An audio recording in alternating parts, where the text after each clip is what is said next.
గుంటూరు మండలం ఆత్కూరు పిఎస్ పరిధిలో రీసెంట్ గా ఒక మైనర్ బాలికని లోబర్చుకుని కొంతమంది మైనర్ యువకులు ఉన్నారు, అందులో అత్యాచారం చేసి ఆ అమ్మాయిని నాశనం చేయడం జరిగింది. దానికి సంబంధించి ఆత్కూరు పోలీస్ స్టేషన్ పరిధిలో ఇమీడియట్ గా పోలీసు వారు, ఎస్ఐ గారు గాని ఇతర ఉన్నతాధికారులు అందరూ కూడా చాలా ఫాస్ట్ గా వాళ్ళందరినీ 8 మందిని పట్టుకుని కేసు నమోదు చేయడం జరిగింది. దానికి పోలీస్ డిపార్ట్మెంట్ ని ఒక మహిళగా పార్టీలకు అతీతంగా అభినందించడంతో పాటు, కానీ నా దృష్టికి వచ్చినటువంటి అంశాలు మీ ద్వారా ఈ రాష్ట్ర ప్రజలకు, రాష్ట్ర ప్రభుత్వానికి తెలియజేయదలుచుకున్నాను.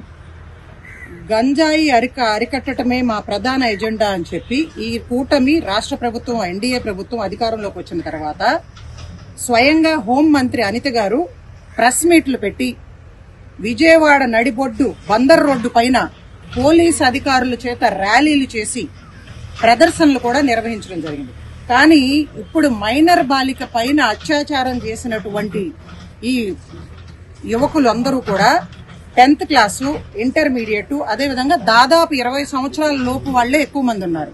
అందులో దాదాపు 5గురు గంజాయి మత్తులో గంజాయి సేవించి ఈ అత్యాచారానికి పాల్పడినట్టుగా కూడా మాకు సమాచారం అందింది.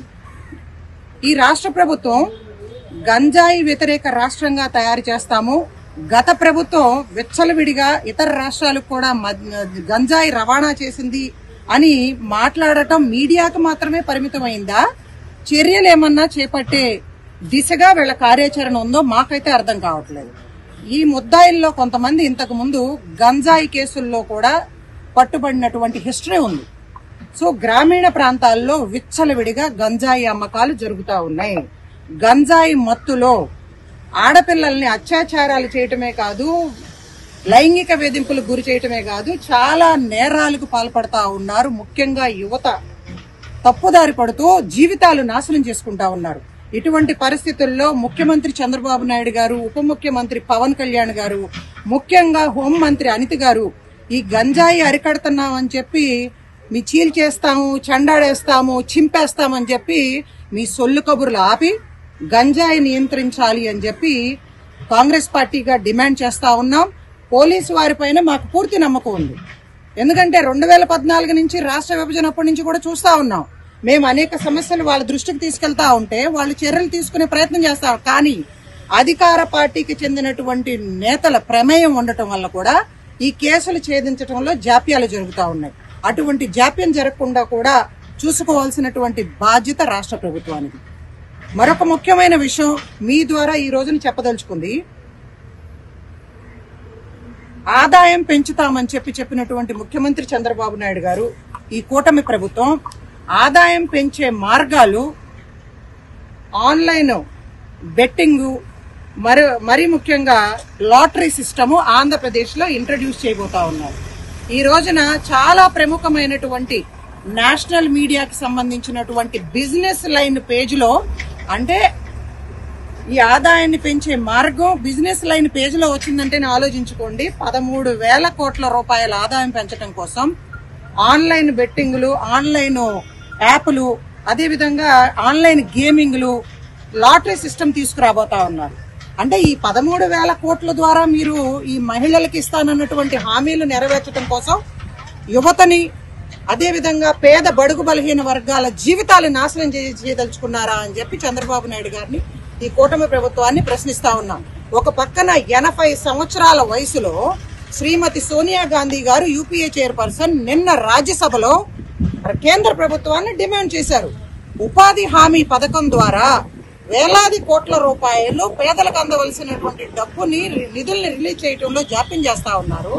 మరి ఉపాధి హామీ పథకం ద్వారా 400 రూపాయలకు వేతనాన్ని పెంచండి, 100 రోజుల పని పథకాన్ని 150 రోజులు చేయండి అని చెప్పి 80 సంవత్సరాల వయసులో పేదలకు న్యాయం చేయటం కోసం శ్రీమతి సోనియా గాంధీ గారు ఆరోగ్యం సహకరించకపోయినా పార్లమెంటుకు వచ్చి ప్రభుత్వాలను డిమాండ్ చేస్తా ఉంటే, ఇప్పుడు ఉన్నటువంటి రాష్ట్ర ప్రభుత్వాలు, ఎన్డీఏ, కేంద్ర రాష్ట్ర ప్రభుత్వాలు రెండు కూడా ఆ పేదల జీవితాల్ని నాశనం చేసి వాళ్ళ జేబులు పిండి వీళ్ళు జేబులు నింపుకునే ప్రయత్నం ఈ ఆన్లైన్ బెట్టింగ్ల ద్వారానో, ఆన్లైన్ గేమింగ్ల ద్వారానో, లాటరీ ఇంట్రడ్యూస్ చేయడం ద్వారానో చేయబోతా ఉంది. దాన్ని తీవ్రంగా ఖండిస్తా ఉన్నాం.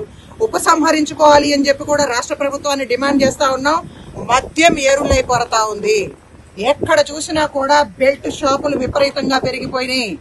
గంజాయి మాదక ద్రవ్యాలు విక్రయాలు జరుగుతా ఉన్నాయి.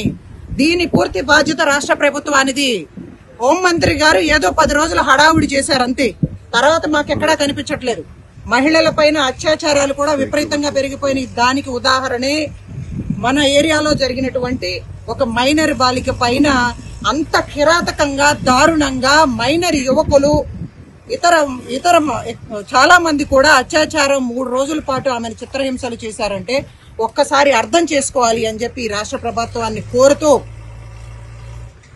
ఆన్లైన్ గేమింగ్లు, లాటరీ సిస్టంలు, బెల్ట్ షాపులు, గంజాయి మత్తు పదార్థాల విక్రయాలు పూర్తిగా అరికట్టే దిశగా రాష్ట్ర ప్రభుత్వం చర్యలు తీసుకోవాలని డిమాండ్ చేస్తా ఉన్నాం. ఈ రోజు ఏదో నారా లోకేష్ గారు కూడా మరి గన్నవరం నియోజకవర్గానికి వస్తున్నారని తెలిసింది. ప్రతిపక్షం లేదనుకుంటున్నారేమో. ప్రతిపక్షాల పైన తప్పుడు కేసులు కట్టి జైల్లో పెట్టడమే ప్రధాన ఎజెండాగా కనిపిస్తా ఉంది. చంద్రబాబు నాయుడు గారు, లోకేష్ గారు, పవన్ కళ్యాణ్ గారి మీద అసభ్యకరమైనటువంటి పోస్టులు పెట్టి వాళ్ళని విమర్శించిన వాళ్లపైనే కేసులు కట్టి లోపలేస్తా ఉన్నారు. మాలాంటి మహిళలం, ప్రతిపక్ష పార్టీకి చెందినటువంటి అనేక మంది మహిళలం చాలా సంవత్సరాలుగా మహిళల సమస్యల పట్ల మాట్లాడుతా ఉన్నాం. మద్య నియంత్రణ కోసం మేము ఉద్యమాలు, పోరాటాలు చేస్తా ఉన్నాం. మా పైన చాలా అసభ్యకరమైనటువంటి పోస్టులు పెట్టారు.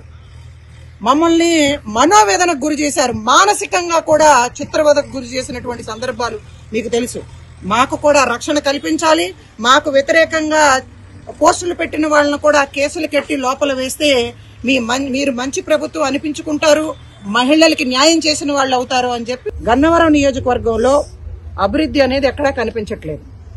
ఎమ్మెల్యే యార్లగడ్డ వెంకట్రావు గారు ఆయనే స్వయంగా మీడియా ద్వారా చెప్పారు, ముఖ్యమంత్రి గారికి సేవ చేసుకుంటా ఉన్నాను అని చెప్పి.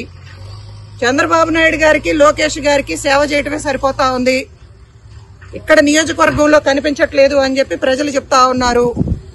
గ్రామీణ ప్రాంతాల్లో అయితే ఎలక్షన్ తర్వాత ఇప్పటి వరకు కూడా రిమోట్ ఏరియాల్లో ఎమ్మెల్యే గారు కనిపించలేదు.